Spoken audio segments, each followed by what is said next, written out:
출애굽기 그리고 신명기에 기록되어 있는 이 모세 사건은 예수님이 시험을 받는 중에도 인용하셨던 말씀들입니다. 그래서 굉장히 중요한 의미를 담고 있고 그 성장 과정에서 모세의 실수를 우리가 오늘 본문에서 많이 들여다볼 수 있습니다. 오늘 이 본문 말씀을 통해서 우리가 기록한 그 말씀 그대로 모세 광야 학교라는 제목을 가지고 생각하면서 은혜를 나누려고 합니다.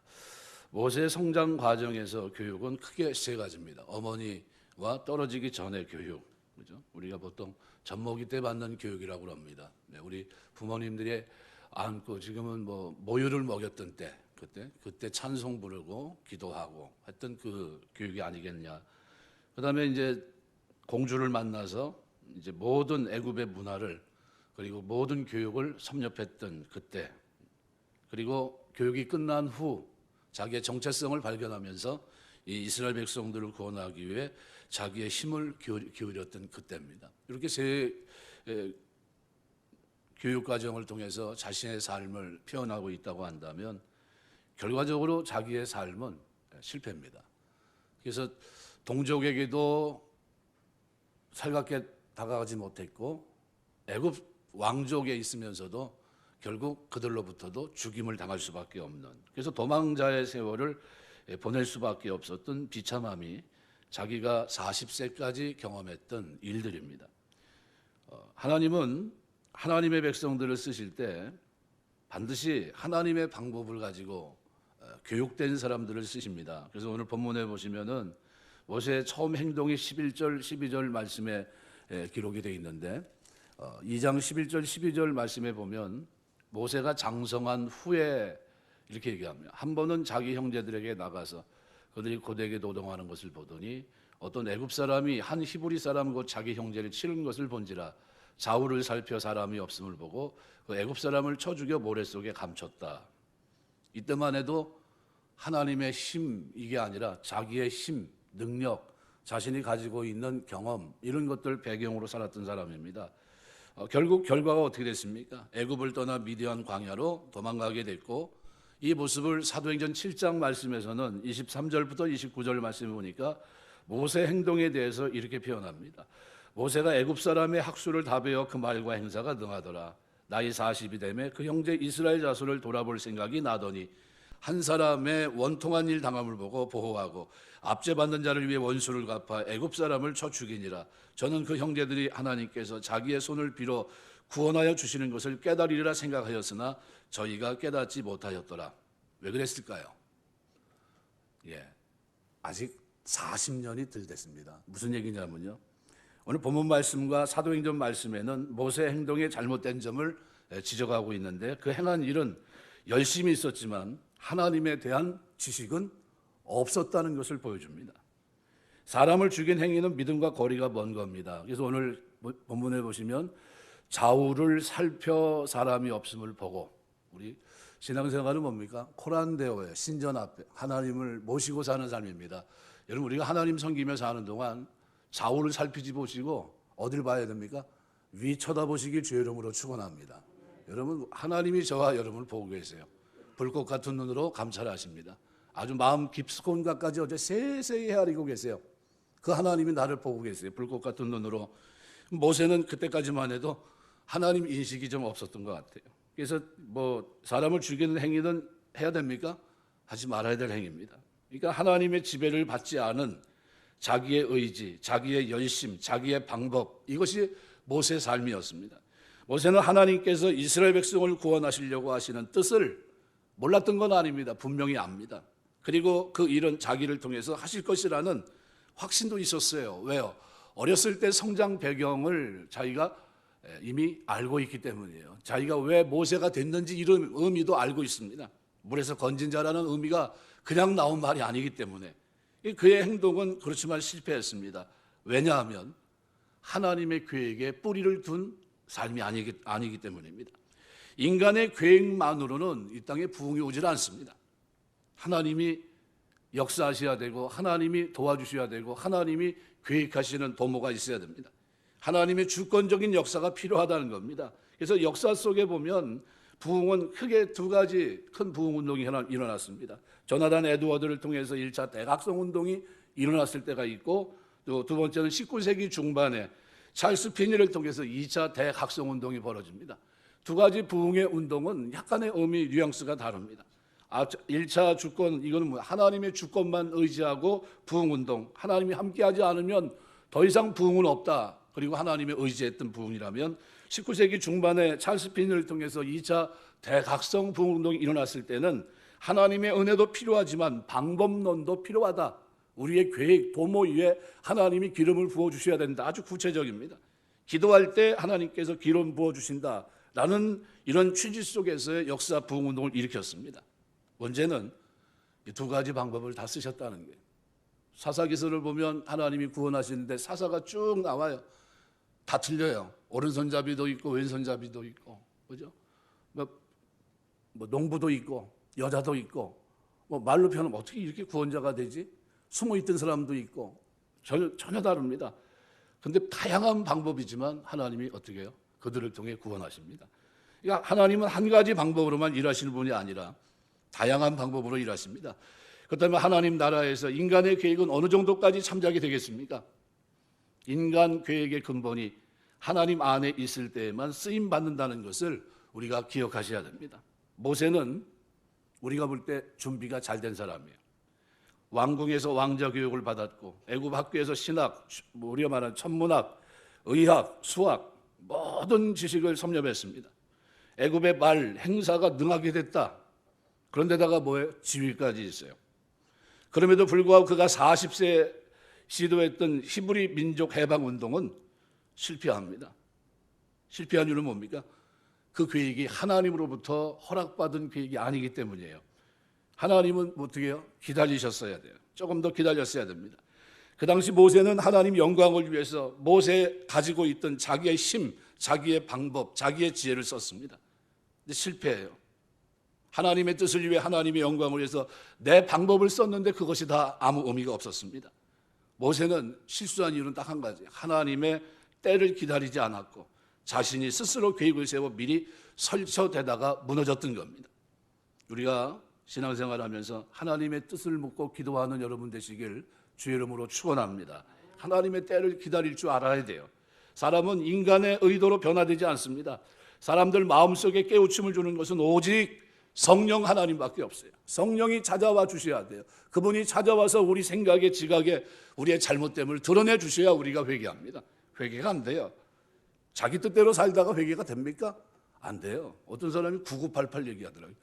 99세까지 팔팔하게 살다가 그다음에 한 일주일 남겨놓고 회개하고 천국 가면 최고로 좋은 프로그램이래요. 그래서 내가 근데 99세까지 팔팔하게 사시는 거는 그렇게 됐으면 좋겠다고. 근데 그 후에는 프로그램이 그대로 안 될 겁니다. 왜요? 하나님 뜻 가운데 있기 때문에 그게 안 됩니다. 회개가 그렇게 쉬운 건 줄 아세요? 지정의, 자기 의적인 결단까지 들어간 회개가 됩니까? 안 돼요. 하나님의 때를 기다려야 됩니다. 요셉이 11세 때 하나님의 비전을 바라보고 30세까지 암흑 속에서 기다린 것은 결코 쉬운 일이 아닙니다. 모세가 40세부터 80세까지 미디안 광야에서 기다린 것은 대단히 어려운 일이었습니다. 그러면 그 사이에 어떤 일이 일어났을까요? 여기 오늘 성경 기록에는 기록되어 있지 않지만 창세기 15장에 보면 하나님과 아브라함과 언약을 맺을 때 처음 이 얘기를 합니다. 제가 지금 목사님 한 26년 이렇게 됐는데요. 신학교 다닐 때 설교학 가르쳤던 박희청 교사님, 목사님이세요. 이분이 이제 은퇴하셨는데 그분이 설교학 시간에 우리 시험 시간에 문제를 딱 하나 냈어요. 그 문제가 바로 이 문제입니다.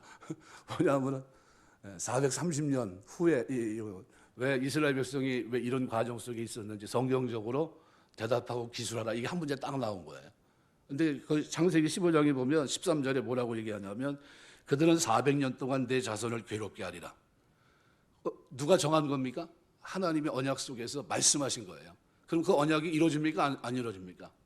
이루어져요. 그런데 그 과정 속에서 이런 일이 있었어요. 애굽의 왕이 죽었습니다.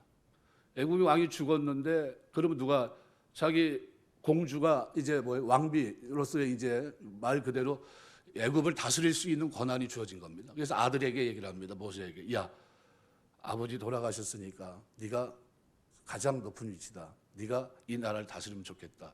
그런데 어떻게 해요? 거부합니다. 그래서 자기를 이방했던 그 공주가 다른 남자와 결혼해서 왕을 세웁니다. 근데 그 왕이 또 죽어요. 재차 물어봅니다. 야, 이렇게 됐는데 네가 한번 왕이 됐으면 어떻겠냐. 출애굽기는 이것이 기록이 되어 있지 않습니다. 근데 어디에 기록이? 히브리서에 기록이 되어 있어요. 그러니까 13절에 이 모세가 구원의 칼을 들고 자기의 모든 힘을 기울여서 이제 빠져나가야 되겠다. 이 민족을 구원해야 되겠다. 했던 데는 400년에서 40년이 빠진 때예요. 쉽게 말하면 시기상조입니다. 아직 때가 되지 않았다는 거예요. 때와 기한이 차지 않았는데 문제가 됩니다. 여러분, 이 장면이 왜 중요한가 하면 다니엘서 9장에 보시면 1절, 2절에 보면 다니엘이 서책을 뒤적거립니다. 서책이 뭡니까? 하나님 말씀이에요. 말씀을 읽다 이렇게 보니까 예레미야의 70년 바빌론 포로가 끝나는 때가 거의 돼가고 있다는 것을 발견합니다. 그리고 뭐예요? 기도해요. 뭐라고 해요? 돌아가게 해달라고. 이 백성이 돌아가서 성전을 짓고 하나님을 예배하는 민족이 되게 해달라고, 하나님 회복시켜달라고 기도합니다. 됐습니까? 안 됐습니까? 기도 응답을 하는데 언제? 첫날 하나님이 응답하세요. 첫날. 천사를 보내 응답하십니다. 그리고 그를 어떻게 해요? 그 백성들이 1차, 2차, 3차에 들어서 돌아가게 하시고, 그 다음에 어떻게 해요? 돌아간 백성들이 힘들지만 성전을, 솔로몬 성전과는 비교가 되지 않는 연약한 조그만 것이지만 성전을 짓고 신앙을 다집니다. 여러분, 때와 기한은 하나님 손에 있어요. 그래서 우리가 이 모세를 보면서 우리가 늘 어떻게 해요? 하나님의 뜻을 묻는, 그래서 하나님께 뿌리를 둔 계획이 성공합니다. 내 계획이 아니라 하나님 앞에 자꾸 물어야 돼요. 그래서 신앙생활은 뭡니까? 허락을 자꾸 기도하면서 물어봐야 돼요. 예수님이 이 땅에 오셔서 기도 생활을 참 많이 하셨는데 습관처럼 기도하셨어요. 왜 했습니까? 내 때가 아직 이르지 않았는지, 때가 됐는지 그거를 계속 물어보신 거예요. 그래서 공관복음 4복음서를 보면요, 거기서 계속 예수님 질문이 뭡니까? 자기의 때가 어느 때쯤, 내가 가야 될 때, 내가 십자가를 져야 될 때인지 아닌지 그거를 구분하고 계세요. 그리고 만일 아무리 어려운 위험 지경에 놓여도 뭐라고 얘기합니까? 내 때가 아직 이르지 않았다, 이렇게 얘기합니다. 누구와 결정된 겁니까? 하나님 손에 있다는 거예요. 내가 하나님께 기도했고 하나님 허락 속에 있는데 내가 지금 기도해 보니까 이게 아니라는 거예요. 그리고 마지막 갈 때를 아셨어요? 몰랐어요? 아셨어요. 내 때가 됐구나. 그리고 어떻게 해요? 가룟 유다와 얘기하고 나와 함께 손을 놓는 그가 나를 팔자다 얘기합니다. 그리고 또 어떻게 해요? 이 밤에 너들이 흩어질 거다. 베드로 네가 날 3번 부인할 거다. 이거 다 얘기하십니다. 왜요? 하나님 앞에 늘 기도하셨어요. 내 때가 왔다는 걸 다 아셨어요. 때와 기한은 누구에게 있습니까? 하나님께 있습니다. 그래서 이 사도행전 말씀에서도 1장에 이렇게 얘기합니다. 부활하신 주님 40일간 하나님 나라 일들을 제자들에게 가르치십니다. 그리고 물어요, 제자들이. 주께서 이스라엘 나라를 회복하심이 이때입니까? 라고 질문해요. 그때 7절에 이렇게 말합니다. 때와 기한은 아버지께서 자기 권한에 두셨으니 너희의 알 바 아니오, 이렇게 얘기합니다. 여러분, 우리가 살아가면서 참 많은 일들을 이제 해야 됩니다. 그런데 내 힘, 내 지혜를 가지고는 무너져요. 자꾸 뭐 해야 됩니까? 예수 믿는 사람들은 기도해야 돼요. 기도로 하나님의 뜻을 묻게 되시길 주의 이름으로 축원합니다. 계속 물어야 돼요. 그래서 내가 신앙생활하면서 제일 시간을 많이 들여야 될 시간이 뭡니까? 기도 시간입니다. 여러분, 교회 못 나와서 기도 못 하겠습니다. 천만에요. 여러분, 가정에서 기도하세요. 다니엘은 뭐 교회가 있어서 기도했습니까? 하루에 3차례 창문 열어놓고 그저 성전을 향해 놓고 예루살렘 성을 바라보면서 무릎 꿇고 감사함으로 기도했어요. 하나님의 뜻을 알았고 하나님의 뜻을 붙잡고 기도했고 하나님이 그 뜻을 이뤄가는데 그를 어떻게 붙들고 계십니다. 말세 사람들이 조급할 것이라고 했습니다. 우리가 마음이 조급해져서 기다리지 못한다면 이거는 하나님의 방법을 저버린 것 같아요. 그러므로 사랑하는 여러분, 우리가 주님 섬기면서 하는 동안 여러분에게 준 믿음은 하나님께 기도하고 허락받는 믿음이 되시길 주의 이름으로 축원합니다. 두 번째로 오늘 본문 말씀해 보시면은 이 모세의 모습 속에서 우리가 신전의식 가지고 살아야 된다는 것을 여러분이 잊지 마셔야 됩니다. 하나님 앞에 살고 있다 나는. 이 의식을 잊어버리게 되면 좌우를 보고 사람이 없구나 하고 죄를 집니다. 좌우만 살피지 마시고 어디를 살펴야 돼요? 위를 보셔야 돼요. 위. 하나님, 나를 부르신 하나님, 나를 위해 십자가 지신 그 주님을 보셔야 됩니다. 그러면 우리가 신앙생활 어떻게 해요? 달라집니다. 십자가가 어떻게 해요? 달려있는 예수님을 한번 보십시오. 누구 때문에 그렇게 됐습니까? 내 죄를 짊어지신 거예요. 그러면 우리가 죄 가운데 살겠습니까? 죄로 말며 자유가 된 여러분 주어진 이 자유를 가지고 방종하겠습니까? 그 자유로 섬김, 그죠? 이 자유를 가지고 사랑으로 종노릇하고 섬기고 이렇게 사는 게 그리스도인입니다. 나에게 준 이 자유가 너무 고마워서 어떻게 살아갑니까? 고난도 마다하지 않아요. 왜요? 그 후에 주어질 영광이 너무나 크기 때문에, 천국에서의 삶이 너무나 아름답기 때문에 이 땅에서 어떻게 해요? 좀 힘들어도 고난의 길을 걷습니다. 모세는 실패했지만, 그렇지만 그의 믿음은 대단한 믿음입니다. 그래서 히브리서 11장 24절부터 26절에 보면 이렇게 표현합니다. 믿음으로 모세는 장성에서 바로의 공주의 아들이라 칭함을 거절하고 도리어 하나님의 백성과 함께 고난받기를 잠시 죄악의 낙을 누리는 것보다 더 좋아하고 그리스도를 위하여 받는 능욕을 애굽의 모든 보화보다 더 큰 재물로 여겼으니 이는 상 주심을 바라봅니다. 모세가 40세 되기 전에 왕 위를 2번이나 어떻게 거부합니다.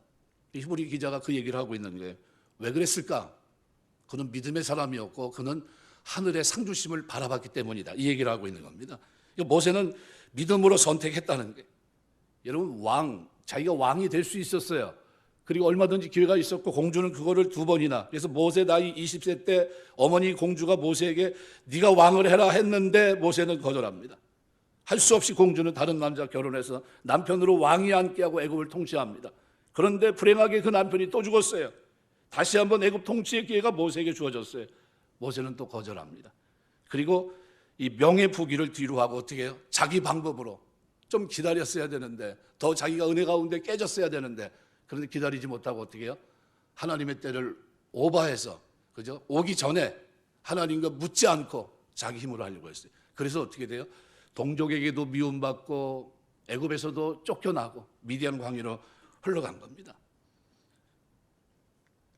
모세의 삶은, 이 선택은 믿음이 아니고서는 이해할 수 없는 일들입니다. 세상의 영화보다도 내 세상금이 더 귀하다는 것을 알았기 때문에 쉽게 왕위를 포기할 수 있었던 것, 이것이 모세입니다. 애굽의 모든 부귀 영화 지위를 버렸고 미디안 광야에서 생활하던 모세는 그의 삶이 얼마나 힘들고 마음이 아팠을까.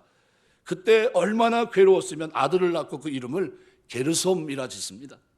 내가 타국에서 객이 되었다, 이런 뜻입니다. 여러분, 이 게르솜이라는 이름이 미디안에 정착해서 아내가 생겼고 결혼했고 자녀까지 낳았어요. 그런데 이름을 게르솜이라 집니다. 내가 타국의 객이 됐다. 자신을 뭐로 표현합니까? 나그네로 표현하고 있는 겁니다. 나그네. 돌아갈 곳이 있다는 거예요. 돌아갈 곳이 어디입니까? 바로 거기에요. 애굽으로 돌아가야 된다는 거예요. 애굽으로. 그러니까 동족이 있는 곳으로 돌아가야 되겠다. 그 의식 속에 뭐가 있습니까? 언젠간 가야 된다는 의식이 있었던 겁니다. 여러분, 이 모습을 통해서 우리가 뭘 봐야 되냐 하면, 우리가 언젠가 주님의 부름을 받아야 되고 이 땅에서 나그네와 행인같이 살아가고 있는 믿음의 사람, 순례자의 길을 걷고 있다는 사실을 인식하셔야 됩니다. 믿음은 위대한 겁니다. 너무나도 엄청난 선물을 우리가 받은 겁니다. 믿음이 있으면 외적으로는 역사가 일어나고 내적으로는 영혼의 기쁨이 있습니다. 믿음은 인간의 감정, 애착을 조절할 수 있고 이길 수 있는 힘이 그 속에 있습니다. 그래서 인내할 수도 있고 두려움을 제거할 수도 있고 염려를 버릴 수도 있고 용기를 가질 수 있는 이 믿음이에요. 하나님이 이 믿음을 우리에게 선물로 주셨습니다. 이 믿음 가지고 우리가 이 땅에서 나그네로 사는 여러분 되시길 주의 이름으로 축원합니다. 하나님은 실패해도 배울 줄 아는 사람을 반드시 쓰세요. 미디안에서 40년은 말 그대로 절망과 한숨의 40년입니다. 힘든 40년입니다. 하나님께서 성도로 우리를 부르실 때 성공도 주시지만 실패도 줍니다. 기쁨도 주시지만 고통도 병행하시 하십니다.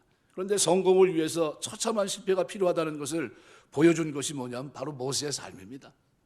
왜 하나님은 실패를 통해 일하실까? 실패 경험이 무슨 유익이 있겠습니까? 그런데 깨닫게 하신 거예요. 철저하게. 하나님의 방법으로, 하나님의 능력으로, 하나님의 지혜로 모든 것을 이루십니다. 아픔과 실패를 경험했던 모세는 그 속에서 하나님은 아름다운 꽃을 피게 하십니다. 어떤 사람이 되게 하냐면 온유한 자가 되게 돼요. 내가 내 인생의 주인이 아니구나. 주인이 누구예요? 하나님이시구나. 내 힘으로 하는 게 아니구나. 그래서 지상에서 가장 온유한 자가 됩니다. 그죠? 자기가 목자로서 삶을 살아가면서 목자, 이 모든 양떼나 소떼, 그죠? 저거에게 목자는 어떤 존재입니까? 생명의 주인 같은 존재예요. 내 주인이 내가 인생의 주인이 아니라 누가 주인이에요? 여호와 하나님, 우리 선조 아브라함과 맺었던 그 하나님이 나의 주인이구나 하는 걸 깨닫게 돼요. 그러면서 뭐가 어떤 사람이 됩니까? 온유한 자가 되는 거예요. 민수기 12장 3절 보면 이 사람 모세는 온유함이 지면에 모든 사람보다 승하더라. 비로소 어떤 사람이 된 겁니까? 주인이 생겼다는 게 주인이. 신구약 통틀어서 성경에 처음 나오는 온유라고 하는 단어가 모세를 지칭할 때 사용됩니다. 근데 모세가 처음부터 온유한 사람인가? 천만에요. 온유란 게 그런 뜻이 아닙니다. 말씀에 대항했던 사람입니다. 자신의 분노를 참지 못하고 좌우를 살피고 사람을 죽였던 사람이에요. 생각의 깊이가 없던 사람입니다. 그때는 실패했어요. 실패의 깊은 심연을 헤매면서 자기 인생은 절망의 나락으로 떨어졌습니다. 근데 그것은 그 속에서 변화돼요. 실패했는데 가시떨기 나무 앞에서 그저 부활하신 우리 생명의 주가 되신 여호와를 만납니다. 하나님 앞에서 순종을 배워요. 실패했기 때문에 하나님 앞에 엎드린 것을 배웁니다. 여러분, 하나님의 목적은 그 일을 통해서 뭐예요? 내가 내 주인이다, 내가 약속을 이루는 분이다 하는 사실을 어떻게 해요? 그가 알기를 원했던 겁니다. 실제로 모세는 40년의 세월 속에서 그 하나님을 만나면서 성경에 뭐가요? 퍼즐이 맞춰지는 것 같은 느낌을 받았어요. 야, 이게 아니었구나. 하나님이 때가 이르지 않았으니까 나를 어떻게 해요? 광야로 내 힘이 아니라 하나님의 능력으로 모든 것을 한다는 것을 알게 하시기 위해서 나를, 때가 돼서 나를 부르시는구나. 가시떨기 나무 앞에 그가 불 가운데 꺼지지 않는 불을 보면서 누굴 만납니까? 언약의 하나님을 만나요. 약속의 하나님, 아브라함과 맺었던 그 하나님을 비로소 만납니다. 그리고 그제서야 뭐가 생겨요? 주인이 생깁니다. 주인의 뜻대로 살아야 되는구나. 그래서 헬라어상 온유는 프라우스라는 단어는 야생마를 길들이다라는 의미입니다. 누가 길들였습니까? 하나님이 광야에 40년 두고 미디안 광야에서 모세를 길들인 겁니다. 통제된 힘을 쓸 수 있는, 이제는 나는 할 수 없고 오직 하나님이 쓰시기에 합당한 종이 되면 됩니다. 하나님 앞에 엎드린 종이, 내 힘, 내 지혜가 아니라 하나님의 힘, 하나님의 지혜로 하나님 살겠습니다. 힘은 있는데 주인의 뜻대로 움직이지 않은 그런 야생마가 있다면 이거는 어떻습니까? 통제되지 않는 힘 때문에 그것은 재앙입니다. 우리가 이 땅에 살면서 우리가 실패할 수 있는데 그 실패를 하나님은 오늘 온유한 자로 다듬어 버리세요. 이제 주인이 생긴 거예요. 주인이, 내 인생의 주인, 내 영혼의 주인. 그런데 이 똑같은 실패를 경험해도 예수 믿는 사람들은 그 속에서 어떻게 주인을 만나는데, 애굽의 바로는 어떻습니까? 그 실패가, 그죠? 10가지 기이한 일을 경험했음에도 불구하고 강팍함으로 드러납니다. 은혜가 어떤 사람에게는 구원의 은혜로 다가오지만 그 똑같은 은혜가 어떤 사람에게는 심판의 나락으로 떨어지게 합니다. 강팍했다고 하는 것은 단단해지고 굳어졌다는 게, 바로는 마음이 굳어졌고 실패의 저주는 마음을 크게 어떻게 해요? 주저앉게 만듭니다. 실패해서 온유해지고 순종하게 되는 것, 이게 다 뭡니까? 하나님의 은혜입니다. 하나님 은혜요. 나를 낮춰주시고 하나님이 하나님으로 다가올 수 있게 하시고 그 하나님을 경외하게 하시고 그 하나님을 경배할 수 있도록 하는 것, 이거는 말 그대로 완벽한 프로그램이에요. 그래서 하나님이 40년 때가 돼서 그를 딱 만나주실 때 한번 장면을 보세요. 신발을 벗으라, 넌 내 앞에 신발을 벗으라. 그리고 하나님 앞에 예배하는 자, 경배하는 자, 하나님을 경외하는 자가 됩니다. 이제는 하나님의 능력을 믿는 자가 돼요. 나는 힘이 없습니다. 보낼 만한 자를 보내십시오. 나는 안 합니다. 나는 능력이 없습니다. 아무 힘이 없습니다. 그런데 뭐래요? 주인이 가라 가니까 가겠습니다. 저는 할 말이 둔한 사람입니다. 내 형 아론을 내가 너에게 붙이마. 가라. 전 능력이 없습니다. 내가 너와 함께하면서 능력을 나타내는 10가지 기이한 일을 나타내세요. 인생은 기쁨과 고통이 교차됩니다. 무엇이 축복입니까? 삶의 형통과 역경을 통해 순종을 배우고 그 안에 온유함을 배우는 것이 축복이에요. 그래서 성령의 열매 9가지 들여다보시면 내 내적인 열매가 맺히는데 뭐가 맺힙니까? 충성, 온유, 절제. 온유는 뭡니까? 길들여져서 하나님이 나를 아라비아 명마로 만드시고 나로 하여금 어떻게 가라면 가고 서라면 설 수 있는 믿음의 사람, 말씀의 사람, 거룩한 사람, 경건한 사람으로 만들어주는 게 뭡니까? 오늘 그리스도인입니다. 오늘 저와 여러분이 그런 믿음의 사람 되시길 주의 이름으로 축원합니다. 하나님의 진리의 말씀에 마지노선이 있어요. 진흙과 얼음은 완전히 다릅니다. 똑같이 햇빛이 내리쬐는데 반응이 정반대예요. 벼슬 받은 진흙은 굳어져요. 그러나 얼음은 어떻습니까? 녹아내립니다. 하나님은 우리의 삶 속에 개입하셔서 우리의 역경을 통해, 고난을 통해 진흙과 같이 굳어지는 강팍한 마음이 아니라 우리 마음이, 그렇게 차가웠던 마음이 얼음과 같이 녹아내리는 순종, 온유의 사람으로, 주인이 생기는 사람으로 오늘 우리를 바꿔놓는 것, 이것이 복이라는 거예요. 실패의 경험을 배우고자 하는 겸손의 자세를 갖게 돼요. 그 속에서 감사하게 됩니다.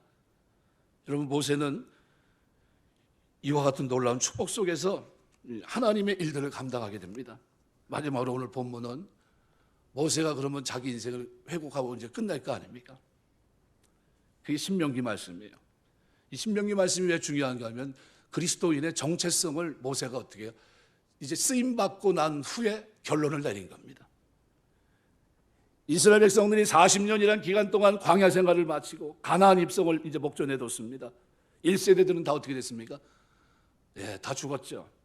요단 동편에서 모세가 이스라엘 백성에게 훈계한 내용을 기록한 책이 신명기인데 세 개의 긴 설교로 되어 있습니다. 1장에서 4장 13절, 4장 44절에서 26장 19절까지, 27장 1절에서 28장 68절까지 모세는 이 세 설교를 통해서 그들이 광야에서 40년을 헤매야 됐는지 그 이유를 설명합니다. 하나님 말씀에 순종하는 것이 약속의 땅에 들어가는 조건이라는 것을 역설합니다. 이스라엘 백성들의 정체성을 확립시켜요. 그래서 예수님께서는 사단이 질문할 때마다 인용하신 성경 구절이 어딥니까? 신명기예요. 왜냐하면 신명기에는 모세가 이스라엘 백성들에게 강조한 것이 딱 두 가지입니다. 하나님 경외하고 하나님께만 경배하라는 거예요. 이게 신명기의 강조점이에요. 그러니까 이스라엘 백성들의 정체성을 강조한 겁니다. 하나님 경외하고 경배하는 사람들, 이것이 그리스도인의 정체성입니다. 그러니까 경배라고 하는 히브리 말 아바드라는 단어인데 이 단어는 종을 나타내는 에베드라는 단어에서 나왔어요. 그러니까 아바드라는 말은 뭐냐면 종이 주인의 권위를 인정하고 엎드린다는 거예요. 이게 아바드라는 단어예요. 경배. 여러분, 오늘 우리가 주님 앞에 엎드리는 시간인 줄 믿습니다. 엎드린 거예요. 오늘 우리가 사용하는 예배 경배가 바로 여기서 나온 말입니다. 오늘 우리가 예배 드리러 왔어요. 보러 온 게 아니라 예배 드리는 거예요. 하나님 앞에 몸을, 마음을, 삶을, 물질을 드리는 거예요. 하나님이 받으시게. 왜요? 하나님은 그걸 받으실 유일한 하나님이시기 때문에 경배 받으시고 경외 받으셔야 될 분입니다. 그래서 그것이 누가 됐든 간에 엎드려야 되는데 모세가 바로 그걸 얘기하고 있는 거예요. 무엇이 예배이고 무엇이 경배인가? 그것은 하나님이 누구인지를 알고 그분을 인정하는 것, 여기서부터라는 겁니다. 하나님이 어떤 분인지, 하나님이 내 삶에 어떻게 역사하는지를 아는 것, 이것이 경배예요. 하나님을 내 삶 속에서 하나님을 인정하는 것, 이것이 온전한 경배입니다. 하나님이 내 삶의 주인임을 입술이 아니라 삶으로 인정하는, 삶으로. 이 삶으로 하나님은 나의 주인이십니다. 이걸 드러내는 게. 그러니까 온유란 말은요, 우리 그리스도인들에게는 반드시 맺어져야 될 열매라는 거예요. 필연적인 열매입니다. 온유하지 않으면 문제가 있는 거예요. 제가 부끄럽지만 제가 목사가 됐는데도 주인이 있는데 위를 쳐다봐야 되는데 자꾸 밑에만 쳐다보고 다니니까 차 몰고 다니다가도 일반 사람들하고 손가락질했다고 쫓아가지고 쫓아 들어가서 이 자식이 말이야 어디다 아침부터 손가락질해 그러면서 들어갔어요. 제가 그랬습니다. 제가 그 지금 끝났잖아요. 그냥 덩치도 이런 사람이 들어가가지고 막 뭐라 했으니 얼마나 놀랬겠어요. 그 사람도 손만 안 댔지 겁만 잔뜩 주고 나왔는데 그 다음날 차 타고 가는데 뒤에 서 있는데 뒤에서 차가 한 대 가지고 난데없이 꽝 받아버리는 거예요. 앞에 있는 이 본네트에 있는 게 뒤로 그냥 다 여기 가고 저는 이제 병원으로 이제 가야 되는 건데 그 받은 사람도 누구냐면 집사님 교회 가다가 딴짓 하다가 와서 받았대요. 그래서 가만히 생각해 봤어요. 뭐 때문에 이러나. 뭐가 생각나요? 어제 아침에 그거 잘못한 거예요. 그래서 회개했어요. 하나님 잘못했다고. 다시는 제가 이런 모양 보이지 않겠습니다. 어떤 일이 있어도 눌러 참겠습니다. 하면서 하나님 앞에 왜요? 왜 회개입니까? 온유해야 될 놈이 주인 없는 것처럼 날 때는 야생마로 돌변했으니까 하나님 보실 때 어때요? 채찍이 필요한 거예요. 이놈이 깨닫지 못하면 너 가만 안 놔겠다. 부러뜨리겠다는 거예요. 온유하시길 주의 이름으로 축원합니다. 그래서 저는 그래요. 예수 믿고 싸움 잘하는 사람은 회개하셔야 돼요. 동네에서 싸움꾼이고 한 번도 말해서 진 적 없다고 자랑할 일이 하나도 없어요. 무조건 져야 돼요. 무조건 주시길 주의 이름으로 축원합니다. 주차장에서도 우리 주차장인데도 자기 것처럼 막 얘기하고 막 얘기하는 사람이 있어요. 싸워야 됩니까? 싸우지 말아야 됩니까? 억울하죠. 그래도 싸우면 안 돼요. 아, 그러시냐고 쓰시라고 이러고 말아야지. 여기 이러니까 안 됩니다. 뭐 얼굴 막 울그락불그락. 큰일 납니다. 교회 갔더니 그 사람이 교회 갔는데 뭐라고 해요. 교회 갔더니 뭐 교회 잠깐 주차했는데 그걸 날카롭게 해가지고 세상에 무슨 놈의 교회가 그딴 식이냐고 뭐 이렇게 얘기하면 그 영광 가린 거고. 그다음에 그 사람 예수 믿겠어요? 그 누구 잘못입니까? 그 주차장 안 빌려준 사람 잘못이에요. 이거 그 잘못이랍니다. 이거 누구 잘못이에요? 우리 잘못이에요. 그래서 제가 우리 교육자들이 그럽니다. 가만 놔둬라. 이게 꽃가를 이렇게 세워놨는데도 그거 치고 가서 세워두면 그냥 한번 놔둬요. 그냥 되면 놔둬요. 저녁에도 보면 막 10시, 11시에 됐는데도 막 와가지고 뭐 차 세워놓고 뭐 담배 피는 사람, 뭐 별 사람 다 있어요. 뭐 차 주차하고 그런 사람도 있고. 그래서 이제 차 세워놓고 가려고 그러면 제가 내려갑니다. 주차는 하지 마시고 차는 빼시는 거죠. 그것만 물어봐요. 아, 빼신다고. 아, 그러시라고. 그리고 훈련 들어가요. 당장 빼라 이런 소리 안 합니다. 편리 보러 오셨으면 보고 가시라고. 그러고 맙니다. 예수님이 신명기를 인용하면서 바로 뒤에서부터 인용합니다. 이 세 가지 시험 여러분 아시죠? 마귀는 뒤집어서 얘기해요. 근데 신명기는 초점이 어디 맞춰 있어요? 하나님 경외, 하나님 경배 여기 맞춰 있어요. 그래서 신명기 8장 3절, 7장 16절, 신명기 6장 13절. 그러니까 사단은 뒤에서부터 인용하고 예수님께서 그 부분을 어떻게 해요? 이건 신명기의 초점은 하나님 경배하라, 하나님 시험하지 마라, 사람이 떡으로만 사는 것이 아니라 하나님 입으로 나는 말씀으로 산다. 이 구조로 기록이 되어 있습니다. 그런데 사단은 그 근본이 되는 하나님을 인정하는 것을 나중으로 밀어넣은 거예요. 역순으로 사람들에게 가장 시급하게 다가오는 문제인 먹고 마시는 문제, 명예 문제, 그리고 기독교의 정체성, 하나님을 경배하는 것, 여기서부터 시작인데 이거는 맨 뒤로 밀어버린 거예요. 초점을 어떻게 흐려버린 거예요. 초점이. 논지가 제일 위에 게 1번이 뭐예요? 하나님 경외, 경배가 1번인데 그거를 흔들어버린 겁니다. 하나님과 맺은 올바른 관계, 우리가 이 세상에서 형통하게 사는 비결이고 사단은 그 순서를 바꿔놨습니다. 나는 우리가 하나님을 하나님 자리에 올려드리고 그리스도를 내 삶의 중심으로 모셔드리고 성령 하나님의 인도하심을 받는 삶을 살기를 원합니다. 오늘 우리가 이 삶으로 나가야 돼요. 그래서 마태복음 4장 8절 9절에 보면 마귀가 와서 이렇게 말합니다. 마귀가 또 그를 데리고 지극히 높은 산으로 가서 천하만국 영광을 보여가로되 만일 내가 엎드려 경배하면 이 모든 것을 내게 주리라. 하나님 섬기지 말라는 얘기가 아닙니다. 요즘 얘기하는 종교다운주의 얘기하는데 하나님도 섬기고 나도 섬겨라. 이 세상을 주겠다는 거예요.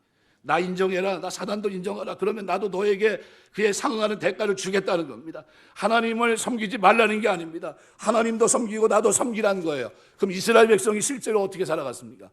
가나안 땅에 들어가서 농경신 바알을 섬기며 살아갑니다. 하나님도 섬기고 바알도 섬겼어요. 어떻게 됐습니까? 그래서 엘리야 때는 엘리야가 뭐랍니까? 너희는 오늘날 섬길 자를 택하라. 하나님을 택하든지 바알을 택하든지 택하라는 거예요. 과거 이스라엘은 바알을 섬기면서 하나님을 섬기면서 합니다. 이것이 그때 시대의 모습인가? 아닙니다. 오늘 우리의 모습이에요. 성경의 원리를 버리고 우리 일상 속에서도 영향을 끼칠 수 없다고 생각하고 세상의 원리대로 살아가고 있는 것이 오늘 우리 이 시대의 부끄러운 모습이라는 거예요. 이스라엘 백성들이 실패한 원인이 바로 여기 있었습니다. 뭘 실패했냐면 하나님 경외, 하나님 경배, 이게 1번이라는 걸 놓쳤던 거예요.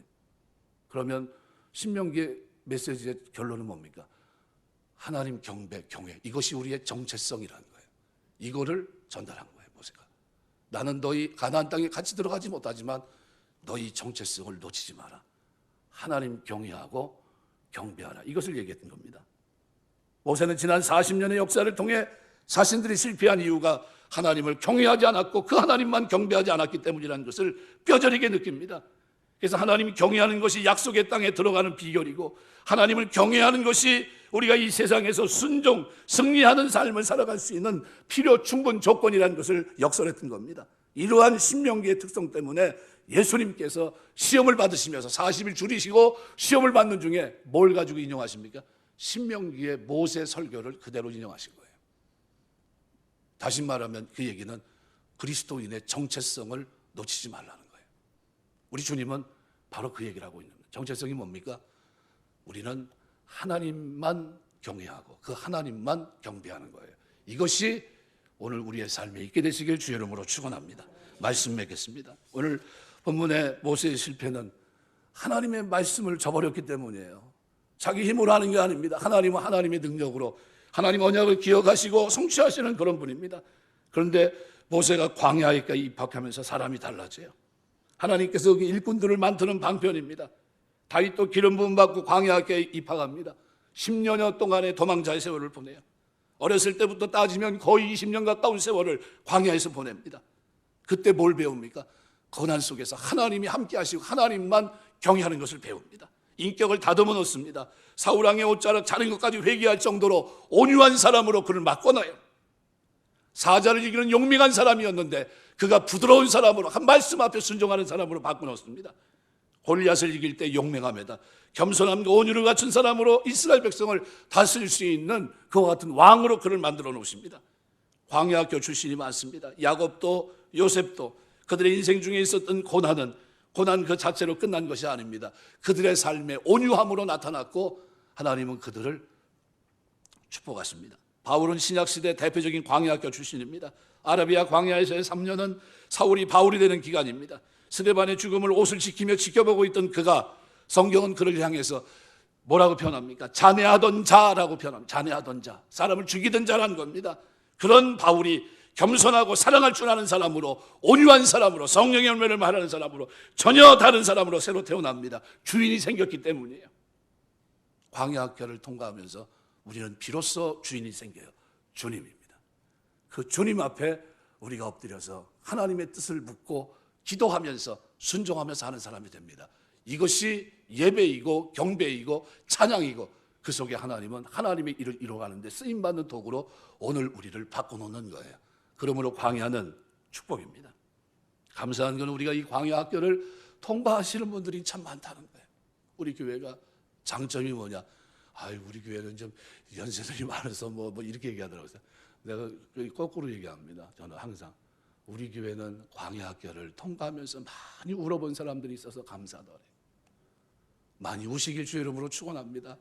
이 광야 학교 통과하면서 우리가 주 앞에 영광 돌리고 하나님 나 쓰시려고 고난의 자리에 드시고 그 속에서 풀물처럼 나를 연단하시고 온유한 자로 거듭나게 하시고 하나님의 뜻을 매서 물어보며 살 수 있게 하시니 감사합니다. 부족하지만 내게 능력 주시는 자 안에서 내가 모든 것을 할 줄 믿습니다. 나는 할 수 없지만 나를 부르신 하나님이 능하시니 그 위대하심으로 나를 붙드셨으니 내가 주 앞에 쓰임받기를 원합니다. 가라 하면 가고 서라 하면 서겠습니다. 오직 하나님만 영광 받아 주옵소서. 그것이 우리가 드릴 정체성 속에서의 아름다운 자세예요. 이 모습이 저 여러분의 신앙생활 속에 늘 넘쳐서 주 앞에 서는 그날 잘했다 칭찬받을 만한 믿음의 사람, 모든 것 상주심을 바라보며 결정했던 모세가 그 결정이 헛되지 않고 온유한 자로 하나님 앞에 쓰임받은 것처럼 여러분의 믿음이 하나님을 상급받는 믿음이 되시기를 주의 이름으로 축원합니다. 기도하겠습니다.